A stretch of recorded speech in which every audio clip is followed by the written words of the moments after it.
Husband যখন তার ওয়াইফকে কষ্ট দেয়, আঘাত করে, আল্লাহ রাব্বুল আলামিন ওই হাজবেন্ডকে এবং তার পরিবারে কিছু গজব নাজিল করে, যার কারণে তাদের পুরো সংসারটা নষ্ট হয়ে যায়। এবং সে গজবগুলো কি কি, এবং যখন একজন হাজবেন্ড তার ওয়াইফকে কষ্ট দেয়, আল্লাহ সে হাজবেন্ডকে কোন আযাবে ফেলে, কোন পানিশমেন্টে ফেলে, এটা আমরা আজকে জেনে নেব। সকলে বলেন ইনশাআল্লাহ।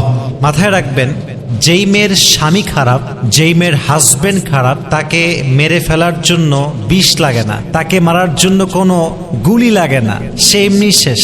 যার হাজবেন্ড খারাপ, তার জীবন অলরেডি শেষ, তাকে মারার জন্য কোনো বিষ লাগবে না, কোনো গুলি লাগবে না, কিচ্ছু লাগবে না, সে এমনি শেষ হয়ে গেছে। আর আমি আসিফের পার্সোনাল পয়েন্ট অফ ভিউ হচ্ছে এরকম, যে পুরুষ তার জীবনে সফলতার চূড়ান্ত পর্যায়ে পৌঁছে গিয়েছে, যে পুরুষের জীবনে R15 আছে, গাড়ি আছে, বাড়ি আছে, টাকা আছে, পয়সা আছে,